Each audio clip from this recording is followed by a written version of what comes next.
A church full of grace. The News Church. 할렐루야. 잘 지내셨죠? 우리 반가운 형제가 왔네요. 약속을 지켜주셔서 고맙습니다. 자, 우리 오늘 성경 본문의 말씀으로 나눌 은혜의 제목이 열린 문을 바라보며랍니다. 그림 참 멋있죠? 여기 이 제목에 맞을 만한 그림을 찾느라고 어제 인터넷을 1시간을 뒤졌어요. 딱 마음 소원하기는 어떤 주제로 어떤 그림이 필요해라고 딱 이야기를 하면 그런 그림들을 탁탁탁탁 만들어줄 수 있는 그런 디자이너들이 있었으면 좋겠어요. 1시간씩이나 저 그림 찾느라고 시간을 보낸다는 게 어떻게 보면 굉장히 안타까워요.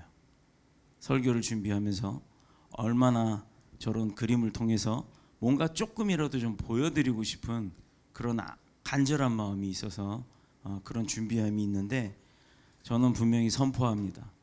교회를 섬긴다는 것은 하나님을 섬기는 거예요. 예배를 준비하는데 최선을 다할 수 있는 그런 인재들이 우리 교회 가운데 넘쳐나서 많은 형제 자매들로 인해서 하나님이 영광 받으시고, 또 그로 인해 많은 형제들이 또 예배 때 큰 은혜가 될 수 있도록 그런 섬김을 갖는 자들이 좀 나왔으면 좋겠어요. 그런 사람들을 위해서 기도 많이 해주시길 부탁드립니다.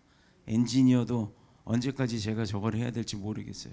오늘 아침에도 얼마나 왔다 갔다 반복을 하면서 망신살이 보이는지, 예배를 준비하는 자가, 예배를 인도하는 자가 장비를 만지려고 왔다 갔다 하는 그 모습이 결코 좋아 보이지가 않아요. 저희 마음도 그런데 하나님이 보시기에 앞에서 집중이 안 되잖아요. 우리 마음과 정성과 뜻을 다해서 우리 교회 적시적소에 필요한 인재들이 올 수 있도록, 활용될 수 있도록, 그래서 그 사람들이요, 하나님 그냥 쓰지 않아요. 하나님의 일을 위해서 애쓰는 자들에게 하나님은 공짜로 부리지 않습니다. 하나님은 하나님을 섬기는 자들을 축복하시는 분이에요. 물론 예배드리는 모든 분들을 축복하지만 그렇게 하나님의 예배를 섬기는 자들을 하나님께서는 갑절로 축복하시는 줄로 믿습니다. 그런 축복의 대상이 될 수 있도록 우리 권면도 좀 하시고, 그런 능력을 가진 자들을 추천해서 책임감 있게 일을 할 수 있도록 우리 힘써 주시기를 부탁드립니다. 자, 열린 문을 바라보면, 자, 계단 위에 문이 하나 열려 있어요. 그 뒤에는 어떤 세상이 열려 있는지 몰라요. 요 근래에 제가, 물론 오래전에 나온 영화입니다만, 그 누구죠? 짐 캐리라고 하는 외국의 영화 배우가 주연으로 한 어떤 사람의 일생을 드라마화해서 태어났을 때부터 그가 성장해서 제목을 잊어버렸어요. 무슨 영화냐면, 그 짐 캐리라는 사람이 아기 때 태어났을 때부터 이미 그 가정의 부모 모든 사람들이 다 배우예요. 그리고 그가 자라는 그 마을의 환경, 심지어 바다에 요트를 띄워가지고 낚시를 하고 뭐 관광을 하고 하는 그런 모든 것도 다 어마어마하게 큰 규모의 스튜디오 세트장입니다. 제목이 생각났으면 참 좋겠는데 생각이 안 나네요. 그 영화를 통해서 이 청년이 성장하고 결혼하고 아이까지 낳지만, 사실은 실제 부부 생활을 하는 그 가정도 각본에 의해서 꾸며진 그 영화의 한 내용이었습니다. 짐 캐리라고 하는 사람의 일생을 TV로 방송을 하는 거예요. 본인만 몰라요.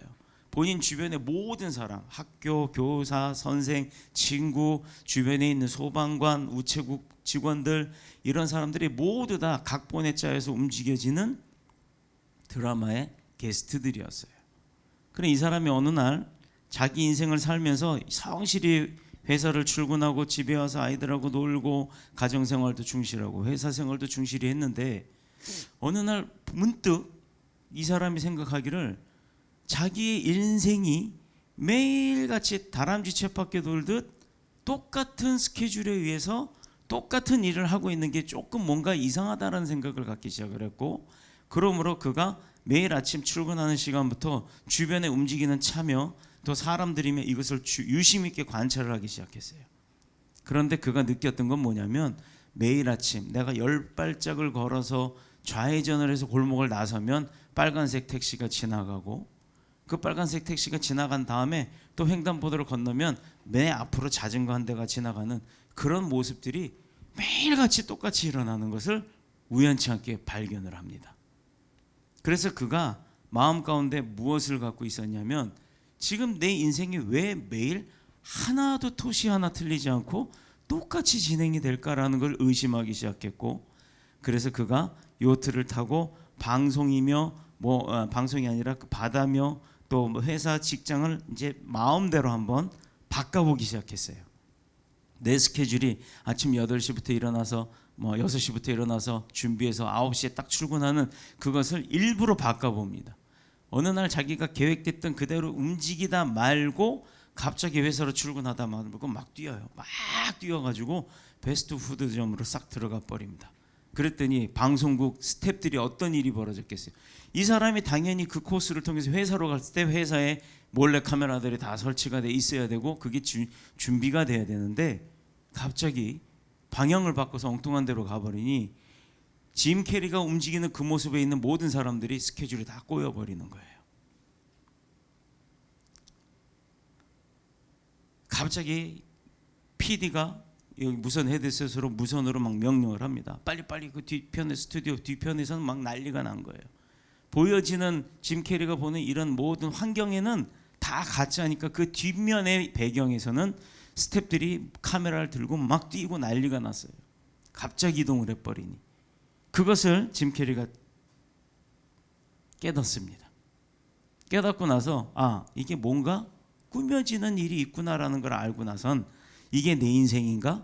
진짜 내 인생을 찾아보겠다 하고 배를 타고 갑자기 떠나요. 스케줄에도 없다. 퇴근하다 말고 사라져 버립니다. 아무리 온 그 마을 세트장에 카메라를 다 뒤져봐도 짐 캐리가 어디 갔는지 확인이 안 돼요. 주연 배우가 없어졌으니 모든 사람들이 어떻게 되겠어요? 당황했겠죠. 더 당황한 것은 그것을 카메라로 들여다보고 있었던 PD입니다. 담당 PD. 방송을 바라보던 많은 사람들도 놀랬죠. 그러면서 한편으로는 그 짐 캐리를 응원합니다. 저 짜여져 있는 각본 속의 삶에서 벗어나기를 응원을 해요. 짐 캐리가 그 마음을 가진 거예요. 그래서 배를 타고 바다로 항해를 나가요. 카메라를 막 뒤지다 항구를 쳐다봤더니 항구에 배 하나가 없어진 걸 발견하고 그 배를 추적을 합니다. 망망대해 바다 한가운데 짐 캐리가 기쁨의 얼굴을 막 웃어가면서 이제 내가 이 방송 스케줄에서 벗어났어 라고 하면서 바다 끝을 향해 가는데 그걸 못 가게 하려고 되돌아오게 하려고 스태프들은 PD는 막 명령을 해요. 바다에 폭풍을 일으켜라. 비가 오게 해라. 풍랑이 일게 해라. 풍랑도 더 단위를 높여라 해서 배가 막 뒤집어지기 직전까지 막 흔들어대는데 나머지 스태프들이 그래요. 이제 명령을 어기기 시작해요. 더 세게 더 비바람을 몰아치라고.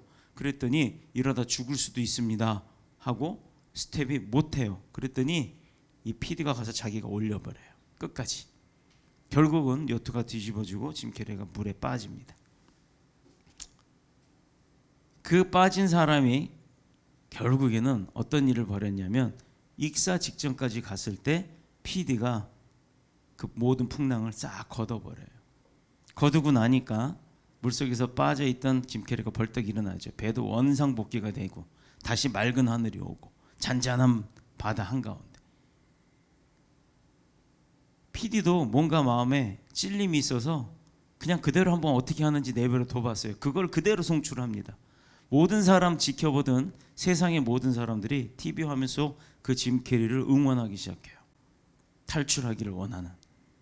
결국은 그 배가 망망대해를 가는 줄 알고 한참 가다가 갑자기 그 배 앞에 보면 뾰족한 부분이 있잖아요. 마스트가 벽을 빵 하고 뚫어버려요. 그리고는 정지가 돼요. 짐 캐리가 깜짝 놀라죠. 그런데 가까이 가서 그 벽을 배가 뚫었던 그 벽을 보니 망망대해 수평선 너머의 그림 하늘에 맑은 하늘에 구름 떠 있는 그림인 줄 알았는데 그 바다 환경인 줄 알았더니 그게 벽화였어요. 결국은 그게 가짜였으니까 어느 스튜디오의 끝이었어요. 결국은 손으로 만져보고 쭉 보니까 이런 계단이 그 옆에 하나가 나옵니다.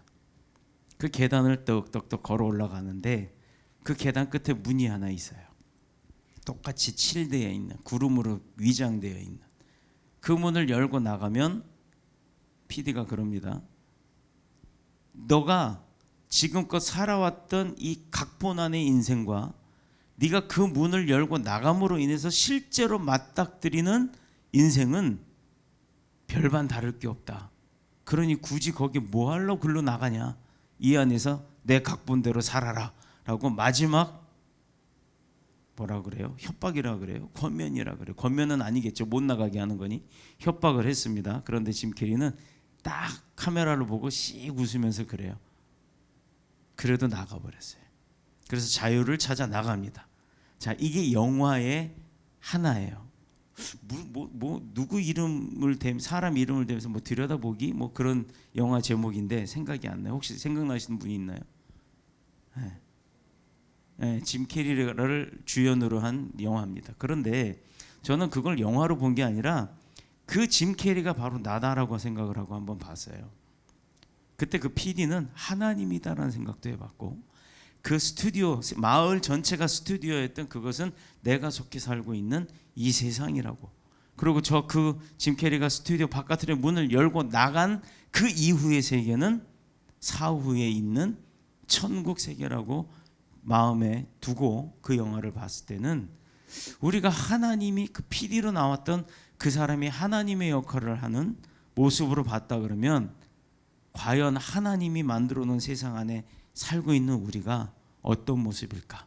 또 하나님이 만들어 놓으신 하나님과 함께하는 천국에서의 삶은 어떤 모습일까? 나의 모습은 어떻게 살아야 하나? 라고 하는 생각을 한번 깊게 하면서 오늘 이 말씀을 준비를 하게 되었어요.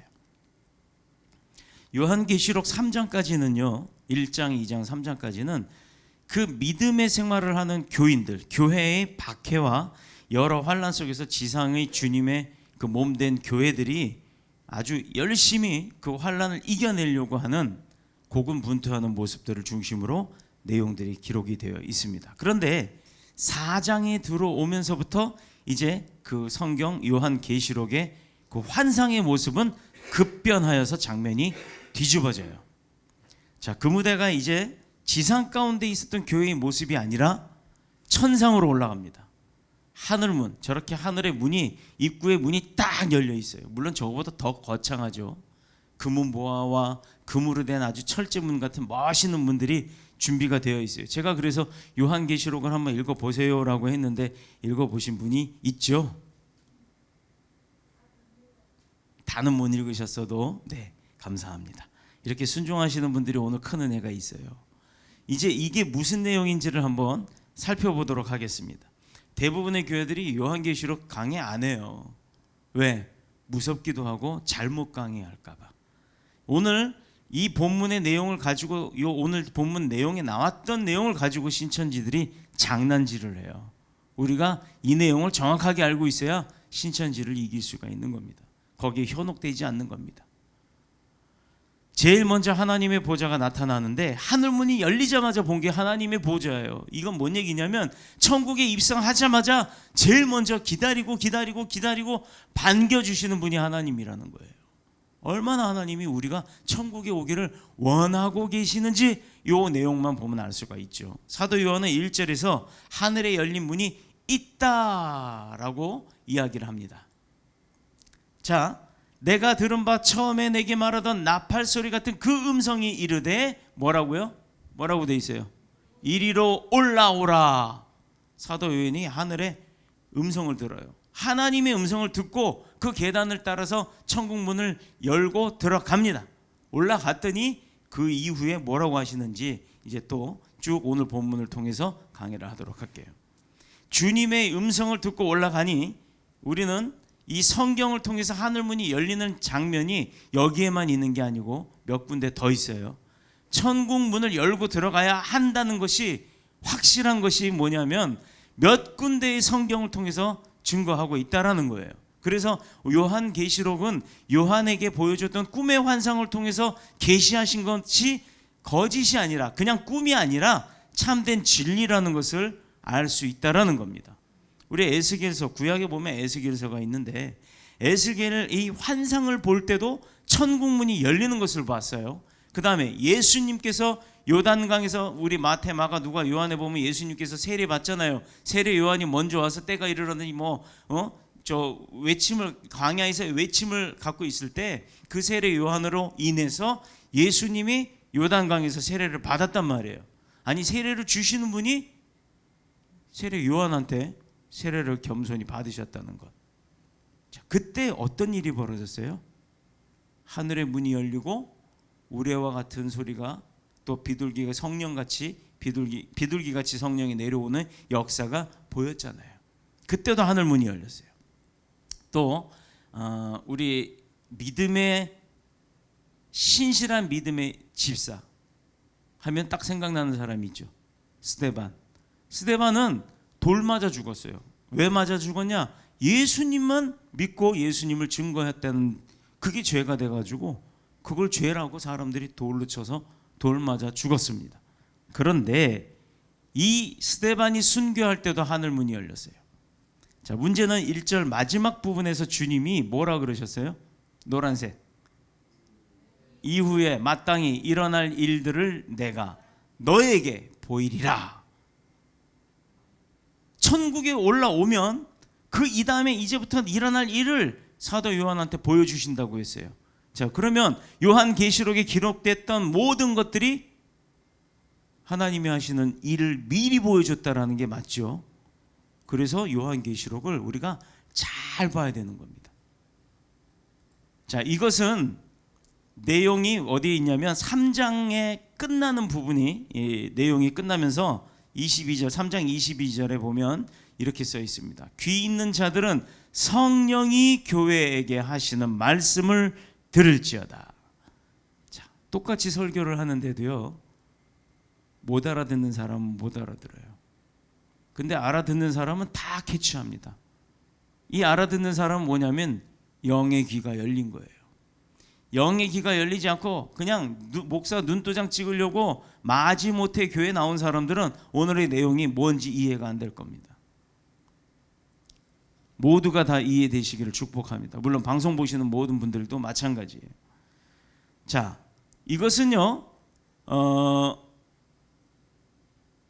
어떻게 보면 오늘 본문에 이후에 있을 모든 일들을 보여줄 것이다 라고 하셨던 그 말씀과 여기 3장 22절에 있는 교회들에게 하시는 말씀과는 어떻게 보면 내용이 비교가 되는 아주 중요한 말씀이죠.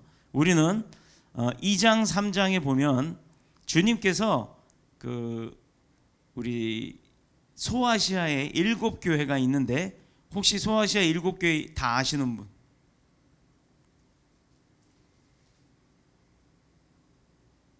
에, 서, 버, 두, 사, 빌, 라. 에서, 버, 두, 사, 빌, 라. 에베소, 서머나, 버가모, 두아디라, 사데, 빌라델비아, 라오디게아. 이 7교회입니다. 소아시아의 7교회들에게 보낸 마지막 편지에 가서 예외 없이 다 이 말씀이 반복이 되고 있어요. 성령이 하는 말씀을 교회가 들어라. 그런데 4장이 시작되면서 듣는다는 말 대신에 이제는 뭐가 보여요? 보인다라고 들어라 해서 봐라로 바뀝니다. 우리가 혹은 보이리라라고 표현도 되어 있습니다만 이 말씀이 반복되는 것을 주목해야 합니다. 왜냐하면 듣는 자와 보는 자는 엄청난 차이가 있기 때문이에요. 그냥 전도자를 통해서, 목사를 통해서 어떤 말을 막 듣기만 하면 그 듣는 내용이 이해는 됩니다. 그러나 나가서 어느 순간 지나고 나면 다 잊어버려요. 내가 본 거는요, 절대 잊어먹질 않아요. 우람한 체격의 남성이 아주 막 근육이 막 울룩불룩 그런 사람이 우통을 탁 벗고 어디 가서 막 도끼질로 나무를, 장작을 팍팍 패는 걸 한번 봤어요. 그거 잊혀지나요? 아주 예쁜 여성이 미니스커트 입고 할랑할랑 찰랑찰랑 긴 머리 갖고 그러고 걸어가는 모습을 봤어요. 잊혀지나요? 생각했던 모습보다 본 모습은 잊혀지지가 않을 겁니다. 그런데 그건 세상적인 거고 육적인 거고, 우리가 하나님의 천국을 보았다, 하나님을 내가 보았다, 예수님의 사역을 보았다, 죽은 자가 깨어나는 걸 보았다, 안진뱅이 일어나는 걸 보았고, 그 다음에 병든 자가 병 나음이 입는 것을 본 사람은요, 그거 잊어먹지 못하는 거예요. 4장에서처럼 보고 그 본 내용에 따라 신앙생활을 하는 사람은 차이가 큰 겁니다. 듣고서도 신앙생활을 열심히 해야 되는데 보고서 신앙생활을 열심히 안 하는 사람도 있다라는 거예요. 자, 그 본 내용에 따라 신앙생활하는 사람의 차이는, 이건 어떻게 기준을 둘 수가 없을 정도로 큽니다. 자, 그 사실이 욥기 42장 5절 6절을 보면 명확하게 나와요. 이게 배터리가 없나요? 왜 이렇게 자꾸 안 되지? 네. 자, 내가 주께 대하여 귀로 듣기만 하였사오나 이제는 눈으로 주를 배움나이다. 야, 이 욥이라는 사람이 참 대단하죠. 우리 욥은 어떤 사람이라고 알고 있어요? 무한한 고통과 시험과 환난 가운데 빠졌음에도 불구하고 하나님을 붙들었던 사람이, 놓지 않은 사람이, 그래서 승리한 자죠. 이제는 눈으로 주를 배움나이다. 그러므로 내가 스스로 거두어드리고 티끌과 재 가운데에서 회개하나이다. 들었을 땐 잘 몰랐던 거예요. 그러나 내가 보고 나니까 그동안의 내 삶이 어땠고 내가 무엇을 잘못했는지가 다 기억이 나는 거예요. 그래서 하나님 앞에 회개합니다. 자, 지금까지 귀로만 듣는 주님을, 들었던 주님을 이제는 눈으로 그 하나님의 실존하심을 체험하고 나서는 흔들어 봤자 흔들리지도 않는 아주 굳건한 확신을 가진 믿음의 소유자가 되었다라는 거예요. 그렇다면 사도 요한이 그 눈으로 본 게 뭐예요? 뭘 봤을까요 대체? 사도 요한이 저 천국 문을 열고 딱 들어갔을 때 하늘에 보좌가 있었는데 그 보좌에서 무엇을 보았을까요? 이제 그게 궁금하죠. 주님께서 오늘 우리에게 보여주시는 그 천상세계, 이래서 중요한 겁니다. 한 단계, 이제부터 저와 여러분 모두가 한 단계 업그레이드된 신앙의 체험이 있기를 축복합니다. 자, 사도 요한은 이리 올라오라라고 하는 하나님의 음성을 듣고 올라갔어요. 이끌려 올라간 곳이 바로 열린 하늘 문, 그 사이로 딱 보니까, 문이 열리자마자 그 사이로 싹 들다 보니까 뭐예요? 저기서 딱 들어오면서 열린 문으로 딱 보니까 뭐가 보여요? 강대가 보이고 십자가가 보이고 아주 근사한 조명들이 보이잖아요. 여러분 여기 불 켜지기 전에 와보신 분은 알 거예요. 여기가 어떤 분위기인지. 불 다 켜진 다음에 오신 분은 그거 전혀 몰라요. 얘기 안 할 거예요. 불 켜지기 전에 오시라고. 얼마나 아름다운지 몰라요. 문 열고 들어오지 마세요. 저 중간문 딱 당겼을 때 그 유리망 사이로 싹 들다 보세요. 이렇게 아름다운 것이 우리 교회 성전이에요. 생명나무 성전. 그거 못 보신 분 몰라요. 보신 분만 알아요. 보신 분만. 자, 이것을 보고 싶으면 아침 10시 전에 오시면 볼 수 있습니다. 10시엔 제가 와갖고 불을 다 켜버리니까. 바로 사도 요한이 이끌려서 올라간 그 열린 문 사이로 본 것은 뭐냐면 하나님이 앉아 계시는 보좌예요. 보좌. 그리고 그 보좌 앞에서 거룩하신 하나님을 향해서 올리는 24명의 장로들이 뭐 하고 있는지가 보였고, 그 앞에 요한계시록에 말하는 네 생물이라고 하는 네 가지의 생물이에요. 동물이 아니에요. 살아있는 네 가지의 생물입니다. 이 생물 네 가지와 그 주변에 예수님의 보좌 주변에 24명의 장로들이 앉아서 예배를 드리는 그 광경을 딱 봤어요. 그런데 입이 딱 벌어지는 거예요. 입을 다물 수도 없어요. 얼마나 소름이 돋고 얼마나 놀랍고 얼마나 거룩하고 얼마나 멋있는지, 이거는 사도 요한의 입으로 표현하기조차도 부족한 아주 그런 멋진 광경이 그 앞에 딱 벌어지고 있습니다. 요거를 좀 누가 그림을 잘 그린 사람이 그렸으면 하고 했는데 찾아보니까요, 이거 그 파수대라고 하는 거 아시죠 여러분? 여호와 증인들. 그 여호와 증인들이 그리는 그림이 이상하게 좀 야리꾸리해. 그죠? 네. 그런 그림만 잔뜩 있는 거예요. 근데 성서적으로 그리기는 했어요. 그런데 참 그림 그리는 사람이 초등학교 수준인가 봐. 아주 현란하게 단색을만 써가지고 아주 현란하게 그렸어요. 그걸 좀 영적으로 멋있게 그릴 수 있는 사람이 나오면 아마 전 세계 교회에서 다 쓸 겁니다. 그 그림들. 그런 소망을 갖는 사람이 우리 교회에 나오기를 축복합니다. 그런 아주 멋들어진 예배 광경을 보았는데 요대로 그 성경, 요 성경의 요 광경 요대로 사람들 24명을 딱 장로라고 앉혀놓고 뽑아놓고 그 사람들이 12지파에 있는 무슨 지파장이니 뭐니 해갖고 막 떠들어대고 그 총 그들을 이끌어 나가는 그 대가리라 그래야 될까 아마. 그게 지가 하나님이라고 떠들어대는 단체가 바로 신천지예요. 신천지에 24장로 세워놓고 12지파 12지파에 각 지파장들을 세워놓고 각 지파의 지파교회들을 세워놓고 그게 우리로 말하면 대한민국이라는 땅에 각 그 경기도 경기도 부산 인천광역시 서울 또 뭐 있어요 대구 전주 광주 뭐 이런 식으로 각 시도를 만들어 놓고 광역시 만들어 놓고 운영하는 것처럼 그렇게 만들어 갖고 사업하는 게 신천지예요. 여기 와서 그 문자 스티커 붙여놓은 신천지 내가 가만 안 둘 거야 진짜. 걸리기만 해. 비디오에 다 찍혀 있으니까. 또한 이렇게 주님은 앞으로 반드시 될 일, 일어날 일, 주님이 하시겠다는 일이죠. 그걸 보여주겠다 그랬어요. 미리. 그러니 여러분 요한계시록을 보면요 앞으로 어떤 일이 벌어질지 주님이 오시면 어떤 일이 벌어질지가 다 기록이 된 겁니다. 근데 이거 보고요 두려워하는 사람이 있어요. 세상에. 왜 두려워합니까? 죄 짓지 않으면 되죠.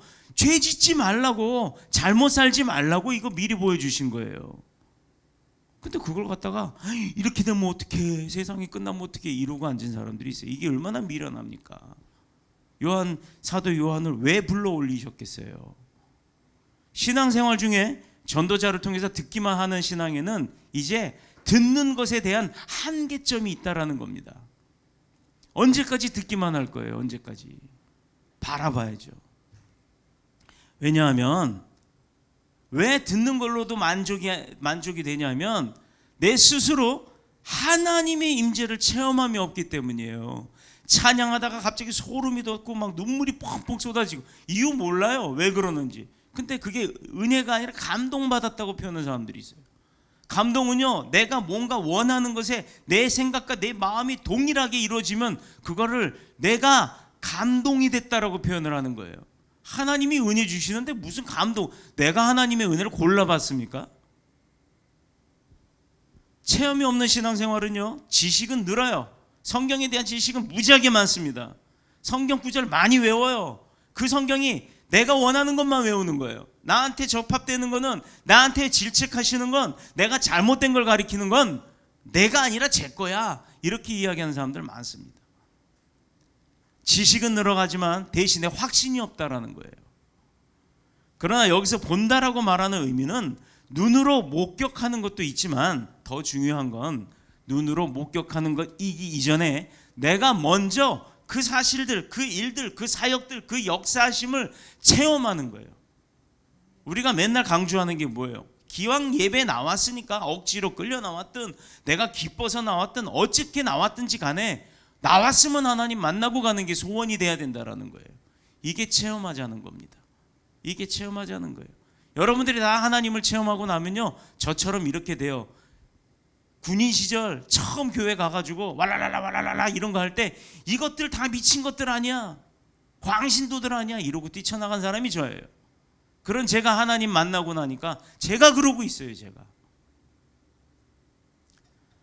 내 삶 속에 살아서 함께 역사하시는 주님을 체험하려면요 세상에 그냥 육신의 눈으로는 죽었다 깨나도, 아니 10번 죽었다 깨나도 하나님 못 만납니다.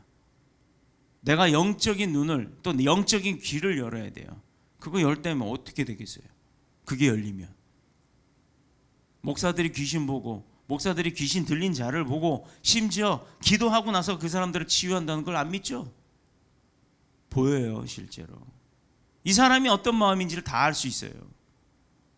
그게 은사입니다. 하나님이 주시는. 그거 진짜인지 아닌지 궁금해요? 그럼 목사 되세요. 목사 되시면 하나님이 그 은혜를 주시는지 안 주시는지 알 수 있습니다. 그래서 다른 사람들이 보지 못하는 세계를 보고 그곳에서 남다른 은혜와 능력을 체험하게 될 때 흔들리지 않는 믿음을 소유할 수밖에 없는 거예요. 내가 봤으니까. 자, 우리 교회 유튜브 채널에 보면 봤어? 라고 하는 제목의 예배가 있어요. 언제 거라고는 얘기 안 할 거예요. 찾아보시는 수고라도 좀 해보게. 설교 제목이 봤어예요. 봤어? 본 사람이 하는 어떤 내용이에요. 사도 요한이 열린 하늘문 안으로 들어가 첫 광경이 하나님의 보좌를 봤다고 했는데, 이 보좌는 거룩하고 공의롭고 의롭고 영원하며 모든 만물의 근원이 되신 하나님이 앉아 계시는 자리예요. 보좌. 아주 보물스럽고 보석스러운 의자입니다. 주님이 사도 요한에게 하나님의 보좌를 제일 먼저 보여주신 이유가 뭘까요? 천국으로 유혹을 하려면, 천국문 딱 열리자마자 와, 그 사람이 원하는 게 다 깔려 있고, 원하는 게 널려 있고, 배고파하는 사람은 온갖 음식들이 다 깔려 있고, 또 뭐 돈 없어 궁핍해하는 사람은 돈이 막 하늘 분간할 수 없을 만큼 산처럼 쌓여 있고, 뭐 달러니 앵환이 막 한국 돈이니 막 있으면 얼마나 좋겠어요. 그런데 그게 아니라 하나님의 보좌를 딱 보여주셨다는 거예요. 본인이 원하는 걸 보여준 게 아니라 하나님이 원하는 걸 보여주셨다는 거예요. 이 부분만 봐도 우리가 원하는 걸 하나님이 주시는 게 아니고 하나님이 원하는 걸 우리에게 주시는 거예요. 이 보좌야말로 세상과 하늘과 모든 만물의 중심, 즉 하나님이 모든 것의 근원이기 때문이에요.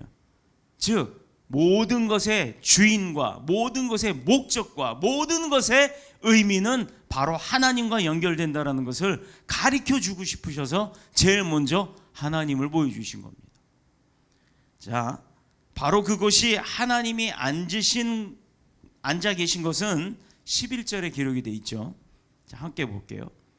우리 주 하나님이여 영광과 존귀와 권능을 받으시는 것이 합당하오니. 자, 우리 오늘 예배 전에 예배 인도 때 마지막 곡이 뭐였어요? 우리 주 하나님 찬양했잖아요. 우리 주 하나님. 거기 뭐예요? 거룩하다 우리 주 하나님 하고 막 찬양했잖아요. 바로 이 내용이에요. 우리 찬양 가운데 이미 하나님이 역사하심으로 인해서 찬양 가운데 이미 예배가 끝난 거예요. 제일 좋아하시는 게 찬양이잖아요. 이미 그 찬양의 가사대로 하나님이 말씀으로 은혜 다 주신 겁니다. 우리 주 하나님이여 영광과 존귀와 권능을 받으시는 것이 합당하오니 주께서 만물을 지으신지라.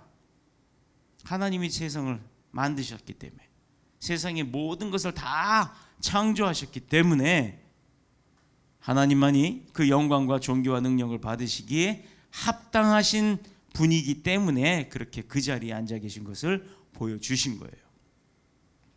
자, 그러면 하나님의 백성된 우리 모든 사람들, 크리스찬들이라고 하는 그 믿음의 백성들, 제자들, 자, 삶의 중심 가운데 뭐가 있어야 되겠어요?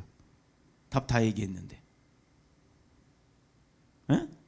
사도 요한이 가서 제일 먼저 본 게 있어야 될 거 아니에요. 하나님이 있어야 될 거예요. 하나님 보좌가 내 삶 가운데 있어야 된다는 거예요.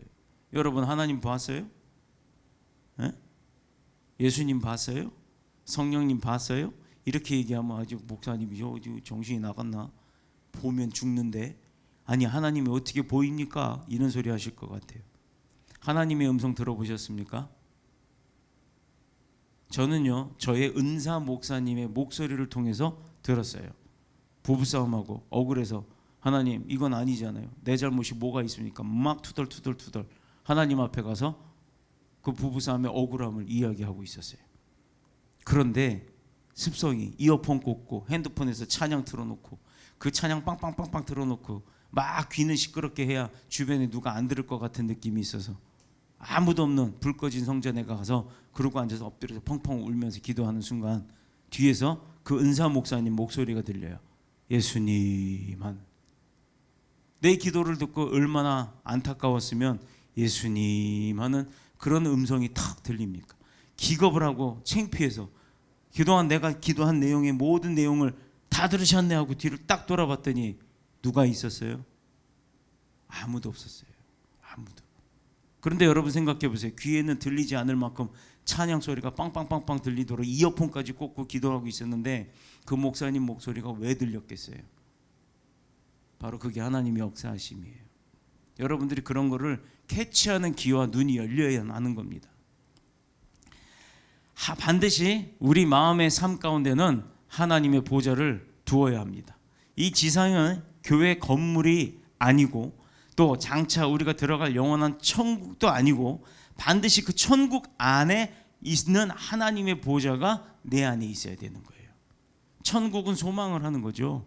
천국 안에 갔을 때 아무것도 없고 금은보화만 있으면 뭔 소용이 있겠어요. 하나님도 안 계시는데.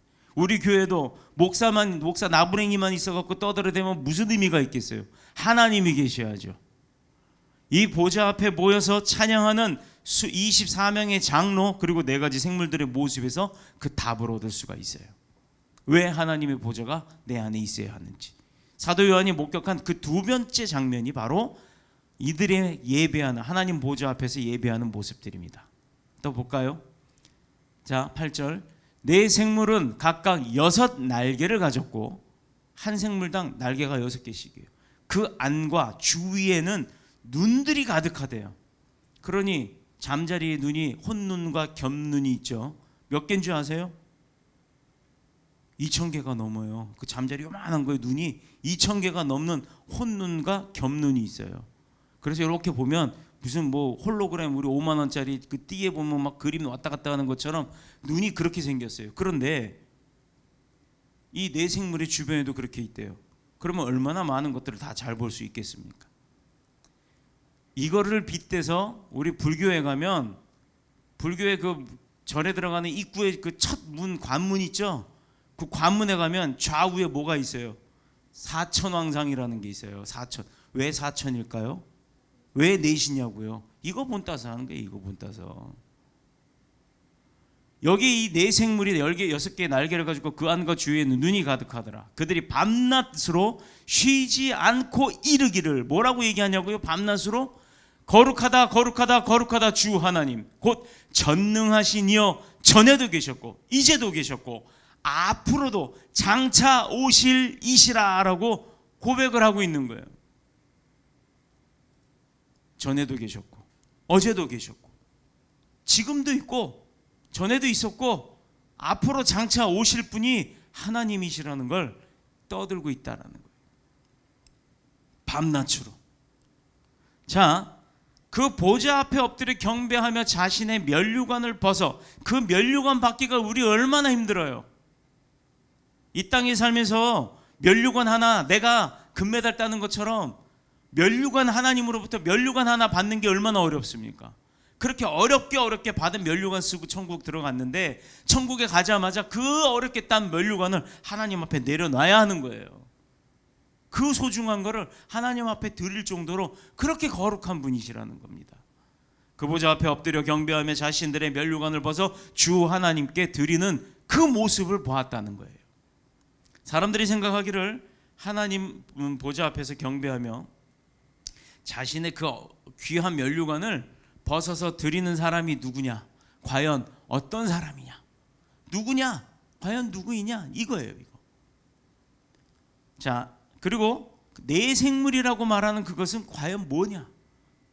그림은 그려놓은 게 가끔 인터넷에 보면 있어요. 우리 저기 캄보디아 가보신 분 알죠? 그 앙코르 왓이라고 하는 게 있어요. 앙코르 왓. 그 사원이에요, 사원. 거기에 가보면 그 뭐라 그럴까요? 이렇게 탑같이 생긴 거죠. 돌로 만들어 놓은 그 탑에 얼굴들이 있습니다. 사람 얼굴이 있어요. 근데 앞면도 있고 옆면도 있고 양쪽 옆면 그다음 뒷면 사면에 돌아가면서 보면 얼굴이 있어요. 이런 식으로 생겼습니다. 지금도 많은 사람들이 많은 의문을 갖고 있어요. 이들의 정체가 뭐냐? 또 연구하는 성서 학자들도 있습니다. 그러나 계시록 2장 3장 거기에 나오는 7교회를 통해서 우리는 그 답을 얻을 수가 있어요. 신앙의 선한 싸움을 싸우며 마지막까지 주님의 이름을 배반하지 아니한 충성된 자들을 향해 주님이 하신 약속이 뭐가 있냐면 이건 2가지로 요약이 돼요. 첫 번째 생명의 면류관, 두 번째 의의 흰옷, 이 두 가지를 약속하셨습니다. 이것은 다름 아닌 하나님께 예배하는데 자기 자신의 생명을 건 거예요. 자, 대한민국의 기독교는 하나님 앞에 예배하는 게 기본이고 그 예배하는데 내 생명 걸고 하는 거예요. 그런데 코로나니 뭐니 어쩌고 저쩌고 해서 못하게 막혔죠. 그런데 법원에서도 그거 인정했어요. 그거 잘못됐다, 예배하게 해라. 근데 이제사 법원에서 허락하고 나니까, 물론 법원에서 허락 안 했을 때도 방역 기준 다 지켰어요. 아, 누가 코로나 걸리고 싶어 하겠어요? 안 걸리고 싶어 하지. 교회가 코로나 걸리는 집단이라고 하면 누가 좋겠어요? 싫어하죠, 당연히. 그러니 교회에서도 그런 소리 듣기 싫어서 철저하게 하는 겁니다. 그럼에도 불구하고 교회 예배를 못하게 했던 시대가 있었죠. 지금은 합법적으로 하는 겁니다. 그런데 이렇게 목숨 걸고 예배하는 자들, 그리고 하나님의 중심에 이 신앙의 정절을 지키기 위해 자신의 생명까지도 내던졌던 스데반과 같은 순교자들, 또 하나님의 나라와 그의 의를 위해서 몸바쳐 충성했던 그 증인들, 누구예요? 사도 바울 같은 사람들이 있었죠. 그게 2000년 전의 사람들만 그렇게 하나요? 2000년 이후에 지금의 저와 여러분들도 그렇게 하는 거예요. 그러니 예배 드리지 말라고 아무리 그래도 이렇게 나와서 예배하는 겁니다. 나와라 나와라 해도, 그 축복의 자리에 오라 오라 해도 안 나오는 사람들은 대체 어떤 백으로, 어떤 깡으로 사는지 모르겠어요. 본인이 그렇게 자신의 힘으로 살려고 하니까 힘든 거예요. 그들이 자신들의 생명은 물론 세상의 온갖 좋은 것들을 버리고 또 주님만, 오직 주님만 사랑한 그 결과로 얻은 그들의 바로 그 귀한 면류관, 의의 흰옷, 이제는 이것마저도 보좌에 계신 하나님 앞에 딱 하니까 소용이 없다 이거예요. 필요 없다 이거예요. 하나님이면 된다 이거예요. 그래서 내가 가지고 있는 가장 귀한 거를 하나님 앞에 내어드리는, 그러므로 인해서 그런 하나님 앞에 존귀와 영광과 감사를 돌리고 있는 그 모습을 사도 요한이 두 번째 목격한 거예요. 자, 그렇다면 왜 장로가 24명이냐? 기왕이면 몇천 명 있으면 얼마나 좋겠어요. 천국에 목사가 죽어서 천국에 올라갑니다. 그랬더니 주님이 어느 집사, 안수 집사가 진짜 교회를 열심히 섬기고 봉사하고 충성을 다 하다가 이제 소천을 하고 천국에 올라갔어요. 그는 20원어치 그 봉사를 다 했나 봐요. 천국 문 딱 열고 들어갔어요. 들어갔더니 예수님이 탁 계시다가, 오, 야, 아무개 집사 잘 왔어. 일로 와. 수고 많았어. 올라오느라 힘들었지? 너 저기가 앉아서 이제 네가 저거 다 쓰면 돼. 저거 다 네 거야. 너 저기 가 있어. 그러고 예수님이 또 막 일을 해요. 그런데 이번에는 삐끄덕덕덕덕덕덕 하고 천국 문이 열리는데 다들 쳐다봅니다. 그랬더니 이번에는요, 휘황찬란한 면류관을 딱 쓴 목사가 들어옵니다. 그랬더니 주님이, 우와, 야, 아무개 목사야, 반갑다. 그러더니 맨발로 막 전력 질주해서 달려가시더니 그 입구에 들어오자마자 그냥 팍 안아서 그냥 막, 그거 있잖아요, 그 연애할 때 그거 해보신 분들 알죠? 다리 이렇게 돼가지고 팍 돌려요. 주님이 얼마나 세게 돌렸는지. 그러니까 금방 온 집사가 열이 나는 거예요. 뭐야, 천국에서는 차별이 없다더니 예수님이 나는 집사고 저희 목사님 오니까 아주 차별을 하네요, 환영도. 그러면서 쓱 섭섭해하고 입이 이만큼 나온 거예요. 목사님 오시니까, 주님, 목사님 오니까 목사님 이렇게 차별하세요. 물론 다르긴 하겠지만 그래도 차별이 너무 심한데요? 라고 얘기를 했어요. 그때 주님 뭐라고 한 줄 알아요? 야, 안수 집사야, 목사는 200년 만에 처음 왔어. 그 얘기를 하시는 거예요. 왜 24장로들이 있어야 되느냐? 이 24라고 하는 숫자, 성경에는요 숫자적 의미가 참 많아요. 성경의 완전한 수는 3입니다. 3. 성부, 성자, 성령. 3일 만에 부활 3일죠? 또 죽은 자가 3일 뒤에 예수님이 가셨어요. 그래서 3일장 하는 거예요. 혹시나 3일 뒤에 살아날 수 있을까? 그래서 3일을 기다리는 거예요.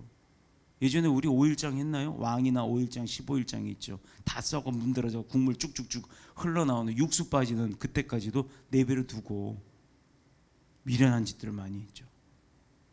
이 24라고 하는 숫자는 나누어 보세요. 반으로 나누면 12가 나오죠. 이 12를 두 번 더한 겁니다. 곧 구약시대의 이스라엘의 12지파, 또 신약시대에 와서 12사도, 이 12, 12를 더하니 24. 다시 말해서 신약, 구약 전체를 통해서 하나님 앞에 영광 돌리는 신구약 모든 시대를 의미하는 거예요. 하나님의 백성은 신약이 되었든 구약이 되었든 모든 백성을 다 통틀어서 하나님 앞에 영광 돌려야 된다는 걸 의미하는 겁니다. 이런 상징적 숫자예요. 중요한 것은 그들이 하나님 앞에서 엎드려 예배하고 있었다는 사실이에요. 그 숫자가 중요한 게 아니고 그 예배 중에 자신들의 금 면류관, 내가 그렇게 어렵게 딴 메달을, 금메달을 하나님 앞에 드렸다라는 거예요. 소중한 것도 다 드릴 수 있는 그 마음이라는 거예요. 감사함이 있다는 거죠. 하나님께 세세토록 영광 돌리고 있었다는 그 사실이에요. 자, 그러면 그들이 예배 대상이신 하나님을 오늘 본문은 뭐라고 표현을 하고 있냐? 8절에 보니까요, 노란색. 자, 거룩하다 주 하나님 곧 전능하신 이여, 전에도 계셨고 이제도 계시고 장차 오실 이시라. 이것은요, 그들이 예배하는 하나님 전에도 계셨다고 하고 표현을 했죠. 이것은 뭘 말하냐면 창세 전에, 이미 오래전에 원래부터 있었던 분이 이 세상을 만드셨다라는 거예요. 전능하신 하나님을, 만물을 창조하신 전능하신 하나님을 일컫는 겁니다. 또 이제도 계신다라고 합니다. 이제도, 지금도라고 안 하고 이제도라고 그래요.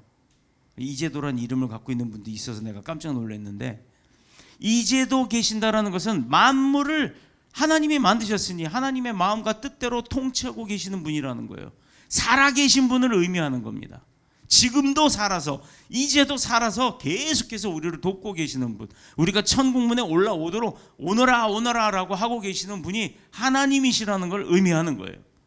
또 장차 오실 이, 이것은요 최종적으로요, 사탄이 지금 막 계략을 꾸미고 하나님의 완성된 세상이 오지 못하게 말세라고 표현을 해가면서 그 하나님의 뜻대로 이루어지지 않게끔 막 세상을 혼란시키고 뒤집어 놓고 막 있는 이 시대에도 결국은 하나님이 오신다는 거예요.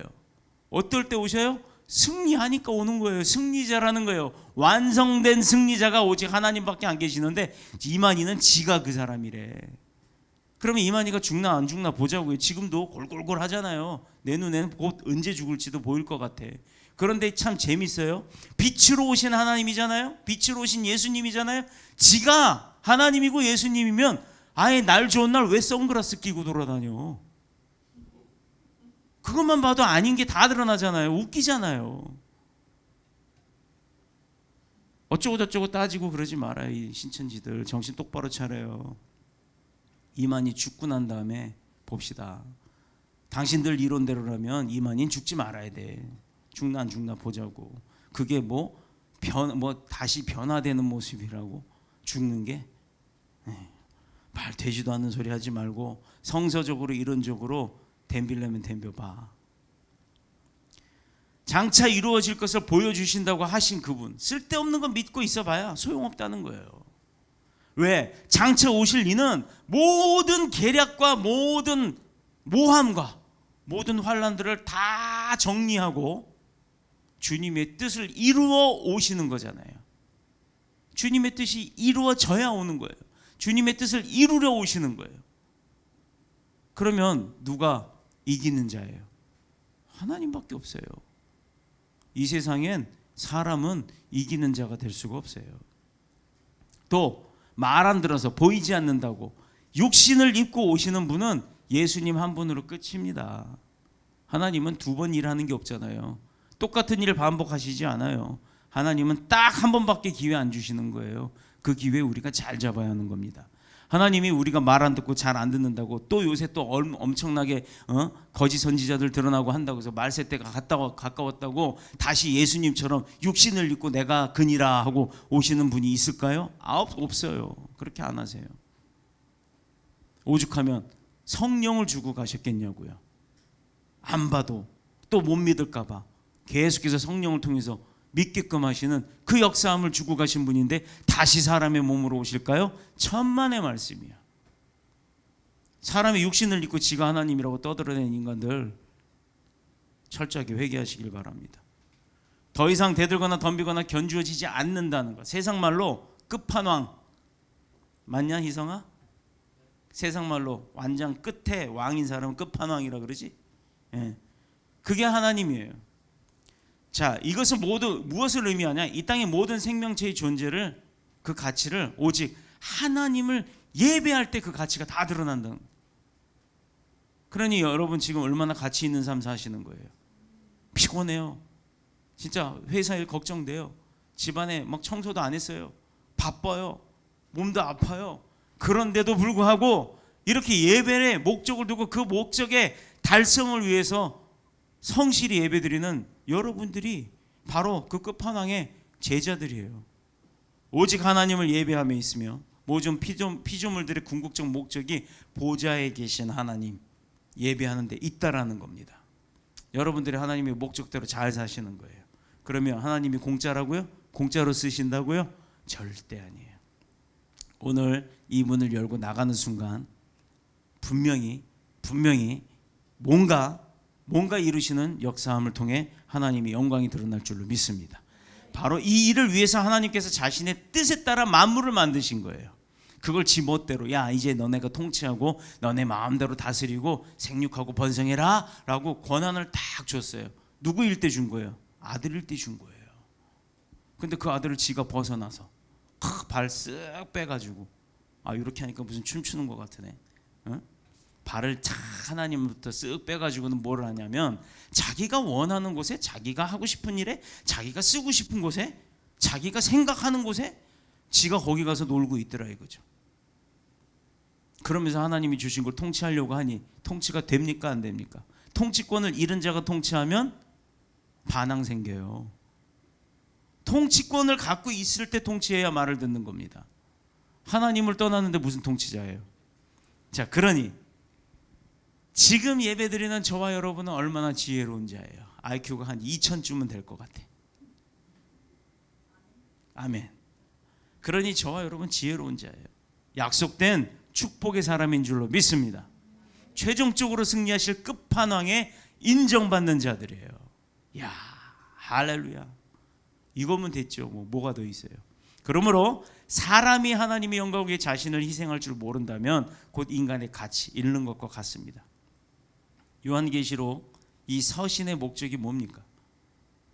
신앙의 박해와 환난 가운데 있는 하나님의 백성을 위로하기 위해서 보내주신 거예요. 이거 징계하기 위해서 보내주신 게 아니에요. 하나님이 사도 요한을 통해서 미리 보여주신 이유가 있다라는 겁니다. 우리가 그걸 모르니까 무서운 거예요. 그걸 알면 이렇게 살면 혼나게 되는구나, 이렇게 살지 말아야겠다는 걸 알 수가 있죠. 이렇게 살면 내가 대학 할 수 있구나, 이렇게 살면 내가 회사 사업 성공할 수 있구나 라는 걸 보여주시는 거예요. 그런데도 안 봐. 보이질 않으니까. 그러면 방법이 있어요. 이제부터 돌아가시면 오늘 무조건 요한계시록 얼마 많지 않아요. 22장까지밖에 없어요. 22장까지 그냥 저녁에 커피 타임 한 번에 싹 읽을 수 있어요. 아멘. 축복합니다. 박해와 환난 가운데 있던 이들이 어떤 사람들이었냐면 신앙의 박해를 받는다는 것은 예수님을 믿는다고 다 받는 게 아니에요. 예수님의 제자로 주님 가신 길을 나도 가겠다라고 스스로 선택한 자들이 핍박을 받는 겁니다. 비난을 받는 거예요. 그렇다 그러면 뭐예요? 누가 나 예수쟁이라고 막 뭐라고 손가락질하죠. 저는 그게 행복했어요. 제 고등학교 친구들 예전에 지금은 이제 다 끊어졌는데, 예전에 그 친구들 만나면 꼭 아주 자기들 술 먹는 자리 가면 꼭 불러요. 야, 나 저 신학생인데 나 지금 하나님 공부하고 있는데 알아. 그러니까 와. 내가 거기 가서 뭐 하는데? 난 술도 안 먹는데. 오래요. 그래, 가자. 난 그냥 안주만 먹을게. 그러고 갑니다. 그랬더니 세상에 더러운 놈들. 야, 영철아 미안하다. 기범아 미안하다. 윤창아 미안하다. 내가 니들 욕 좀 한번 하자. 이 더러운 놈들이 세상에 불러놓고, 여기서 일산까지 갔어요. 갔는데 세상에 불러놓고 술은 지들만 처먹고 안주도 지들만 처먹어요. 처먹었다 그래서 미안하다. 그런데 이놈들이 나중에 하는 얘기, 야, 너 술 안 먹으니까 운전 좀 해줘라. 이놈들이 차 다 있어요.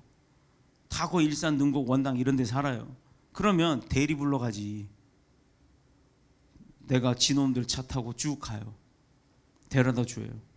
그래 놓고 다시 그 차 놓고 택시 타고 내 차 가지러 와가지고 내 차 타고 옵니다. 근데요, 여러분, 이거 손해보는 짓 같죠? 손해보는 짓 아니에요? 술도 못 먹어. 안주도 안 줘서 배도 쫄쫄 굶어. 안주 시켜놓고 지들이 안주빨 세우느라고 엄청 많이 먹더라고. 그래놓고 내 건 뭐 먹으라고 챙겨주지도 않아. 아니, 대리기사로 부려먹고 나서 교통비도 안 줘. 이유는 친구잖아요. 근데 그 중에서 목사가 나왔다는 겁니다. 그 친구들 중에. 안 놀라시네. 그래서 제가 그 뒤로 생각난 게 있어요. 당당하고 신나고 멋지게 져주자. 그게 손해인 줄 알았지만 저 천국 가면 하나님이 분명히 칭찬하실 거예요. 야, 너로 인해서 네 친구 하나 목사 만들었잖아. 저는 그거는 확실합니다. 이거면 되지 않을까요? 우리 예수님께서는 자신의 생명보다 더 기록된 하나님의 말씀을 귀하게 여기셨기 때문에 살고 싶음에도 불구하고 십자가에 달리시기로 작정한 대로 달리신 거예요. 그 십자가 선택하신 겁니다. 하나님의 말씀 때문에. 하나님의 뜻에 순종하는 것이 자기 삶보다 더 귀함이라는 걸 알고 계셨던 분이 주님이에요. 그런데 주님의 제자고 백성인 우리가 그 모습을 봐놓고도 그거 안 따라하려고 하면 제자예요? 백사? 제자예요? 백성이에요? 봐놓고도 안 따라하는데? 그런 의미에서 보면 크리스천은 세상이 말하는 운명이라는 것에 사로잡혀 사는 존재가 아니라 하나님을 예배하는 자로서 스스로의 삶을 선택한 자들이에요. 그러면 여러분 이제부터 뭘 최선을 다해야 됩니까? 하나님을 예배하는 데 최선을 다해야 되는 거예요. 그게 답이에요. 여지껏 힘드셨죠? 여지껏 어려웠죠? 여지껏 고통 가운데 있었습니까? 안 풀렸어요? 아파요? 그러면 이제부터 하나님 예배에는 목숨 거세요. 그럼 하나님이 다 해결하실 줄로 믿습니다. 사실 이 본문이 10절에 기록되어 있어요. 24장로들이 보좌 앞에 앉으신 이 앞에 엎드려 세세토록 살아계시는 이에게 경배하고 자기의 관을 보좌 앞에 드리며. 저들은 이 세상에서 하나님을 찬양하고 경배하는 것으로 만족하지 못했다라는 거예요. 하나님을 만나러 가서도 내가 갖고 있는 가장 귀한 걸 다 드린다는 거예요. 그 다음에 뭐겠어요? 내 스스로 거지가 된 거예요. 내 스스로 내가 할 수 있는 모든 걸 다 드렸어요. 주님 앞에. 시간도 드리고 내 달란트도 드리고 내 물질도 드리고 내 마음도 드리고 내 생각과 정성과 뜻 다 드렸어요. 그러면 그거 다 받고 홀랑 껌 단물 싹 빼고 씹어서 단물 빠지면 퇴 하고 뱉듯이 하나님이 우리 버릴까요? 여러분 껌이 아닙니다. 천국에 올라가서도 영원토록 하나님 보좌 앞에서 찬양하고 경배하기에 힘썼다라는 것, 이게 목적이 돼야 된다라는 거예요. 그러니 예배가 얼마나 소중한 겁니까? 이렇게 포인트 팁 다 알려드려도 못 듣는 사람 못 들어요. 예배에 전심을 다하면 하나님이 보상하시는 거예요. 하나님 앞에 다 드리면 손해가 아니라니까요. 하나님이 더 갚아주시는 분이세요. 저희가 그렇게 살고 있어요. 계속해서 7절에 나오는 네 가지 생물. 그 첫째 생물은 뭐 같다고요? 사자. 그 둘째 생물은 화면에 보세요. 화면에 있어요. 셋째 생물은 얼굴이 사람 같다 그랬어요. 넷째 생물은 자, 우리 그런 말 하죠. 내가 말이야 이 세상에서 산전, 수전, 지중전, 뭐 공중전, 수중전 다 겪은 사람이야. 이런 표현하죠. 저기서 사자는 힘센 들판의 땅의 왕, 송아지 우직함의 땅의 왕, 그 다음에 사람 만물의 왕, 독수리 하늘의 왕. 왜 바다가 없을까요? 왜 바다가 없을까요? 성경 읽어보신 분은 알아요. 바다는 하나님이 물로 심판을 하시고 두 번 다시 물로 심판하지 않겠다 약속하셨죠. 그래서 빠진 거예요. 성경이 이렇게 철저합니다.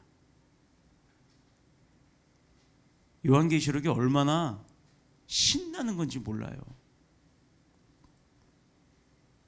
가장 오래된 랍비 문헌에 의하면 가장 강한 조류는 독수리고 가장 센 가축은 소이며 가장 뛰어난 야수는 사자이고 가장 이들 중에 뛰어난 존재가 인간이다라고 해서 요 사생물, 네 가지 생물, 싸가지가 아니라 네 가지 생물을 표현한 거다라고 이렇게 의미를 한다고도 이야기를 합니다. 이같이 생물 세계를 대표하는 각각의 네 가지 생물이 하나님 보좌 앞에서 그분을 찬양할 뿐만 아니라 경배도 하고 있다라는 거예요. 찬양은 뭐예요? 하나님을 높이는 것. 경배는 나를 낮추는 것. 그분의 모든 뜻이 이루어지기를 원하고 있다라는 거예요. 사장에서 중요한 것은요, 사도 요한이 주님의 음성에 이끌러 올라간 천상에서 제일 먼저 목격한 게 모든 생물과 피조물들이 하나님 앞에 경배하는 것, 예배하는 것, 경배하는 것, 그분께 영광과 존귀와 능력을 다 돌려드리고 있다라는 것, 그들이 생명과 바꾼 순교로 얻은 그 금면류관조차도 드렸다라는 것, 이게 우리 주의 백성들이 할 본분임을 잊지 마시길 축복합니다.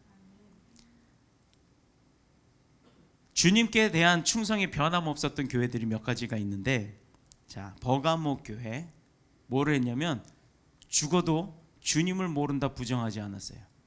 그 다음에 사대교회 뭘 했냐면 의의 흰옷을 더럽히지 않는데 최선을 다했습니다. 빌라델비아 교회는 환난과 시험 속에서 말씀을 지켰다라는 거예요. 장차 천국에 올라가서 자신들을 구원할 하나님을 영원토록 찬양하고자 하며 그 목적이 있었다라는 겁니다. 우리가 세상에서 잠깐 하나님을 예배하고 있습니다. 더 중요한 건 이 예배가 끝이 아니라는 거예요. 하나님의 나라에 갈 때까지 가서도 이어져야 하는 게 바로 이 예배라는 거예요. 왜? 우리는 그 예배를 드리는 게 목적이 된 존재들이기 때문입니다. 그래서 하나님의 그 목적대로 우리가 살아갈 때 하나님의 뜻에 부합하는 일들을 할 수 있고 눈이 열리는 거고 귀가 열리는 거고, 그래서 하나님의 음성을 듣고 하나님의 형상을 볼 수가 있게 되는 겁니다. 그래서 예배의 목숨을 거는 저와 여러분이 다 되셔서 늘 하나님 앞에 최선을 다해 예배드리는 감사와 영광과 찬양이 넘치는 저와 여러분 모두가 되시기를 그리스도 예수님의 이름으로 축복합니다. 축원합니다. 기도드리겠습니다.